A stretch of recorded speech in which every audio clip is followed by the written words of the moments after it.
Hey everybody, welcome to this episode of Sustainable Stace. We're going to talk about the most bang for your buck perennial on the planet. We're talking fruit trees, getting them ready in spring. I'm Stace. For me, healthy food and sustainability are totally connected. You can grow it yourself. Nature is generous. Now possibly when you heard me say perennial, you weren't thinking of an apple tree, but that's a beautiful example of something that keeps on giving. This is an apple tree that's been around long before we lived on this property. And I understand that at one point there was actually 75 apple trees in an area that we now only have about 20 left, but they're amazingly abundant. There's a little competition that comes the way of an apple tree in two different ways each season.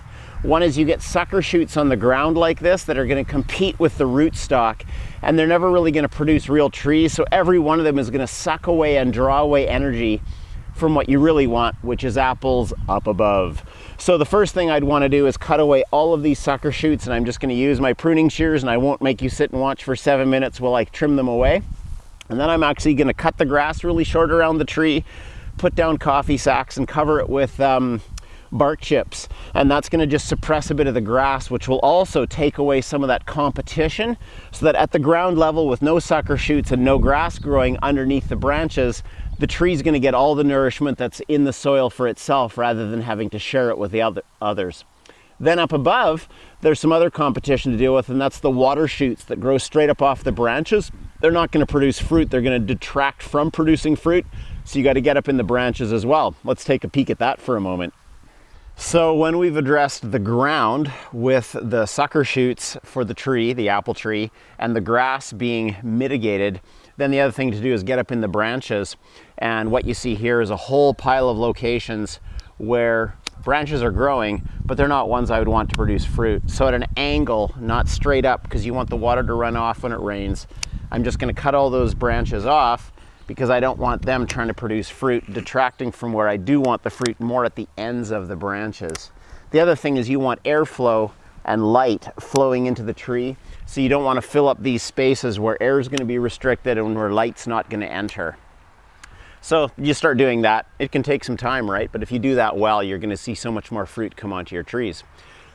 Let's take a look at some other stuff.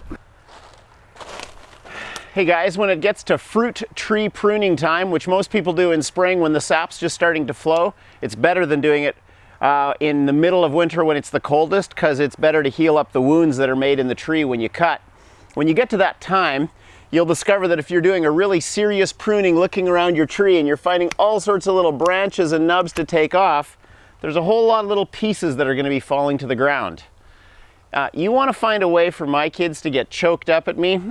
It's when I've pruned a tree and there's hundreds of little water shoots that I've trimmed down that are on the ground, and they're asked to pick every single one of them up. Now they do. We feed them to the sheep and they nibble through all those little buds that are on the end, and then we chip them and get them back onto our garden beds.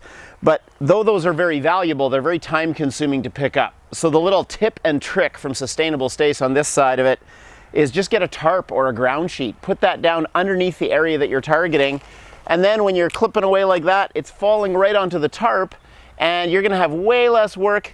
Happier kids too if they're helping you out. This is a tough one, because when the branches fall down, now you've just got a tarp, you pick up the corners, and you're good to go.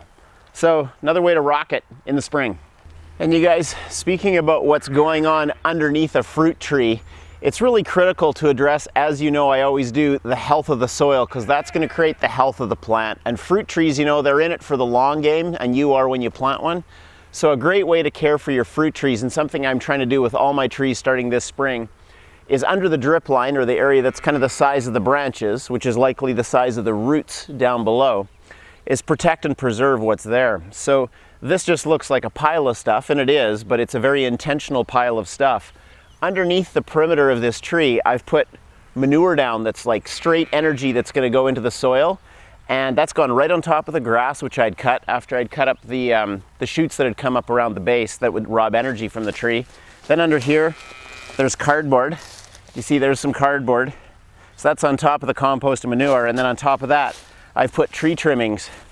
And so that's a big mat that's holding in moisture, holding in the nutrition for the tree, And now the tree's gonna have a whole lot of microorganisms and activity going underneath it. I think it's gonna decrease pest issues because I choose to not spray my trees with anything. And it's gonna have a lot healthier season with a lot less water needed for it as well. So a great way to care for the perimeter of a tree. Okay, so just walking you through the steps of preparing and caring for the ground around a fruit tree in spring.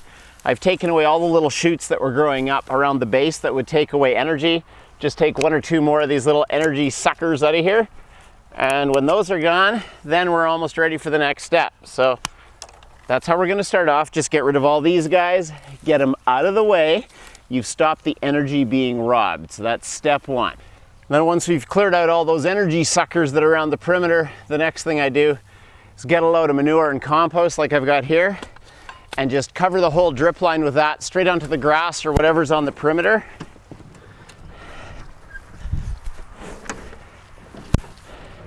And spread that around. You're starting to give life into the soil.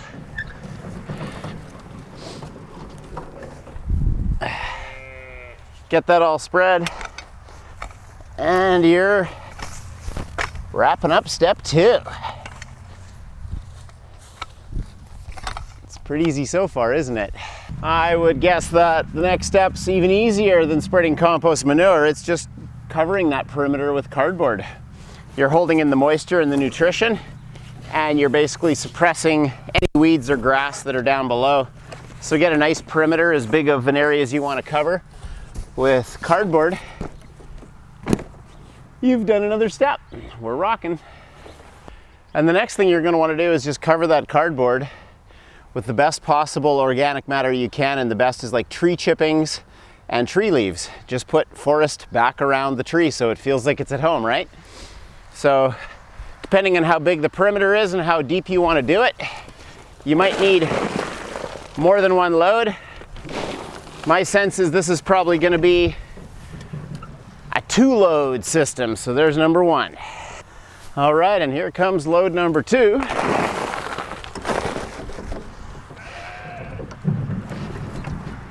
And if you just get that spread around, it's quite beautiful when no one can see the cardboard that's underneath. Cover up all of that. Get a nice thick covering on everything.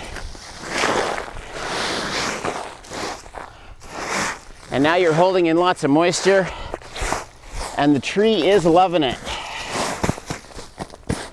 Feels pretty satisfying to have these little circles in your orchard or around your fruit trees that you know are gonna keep away all the competition for nutrition and just set your tree up for absolute win every time.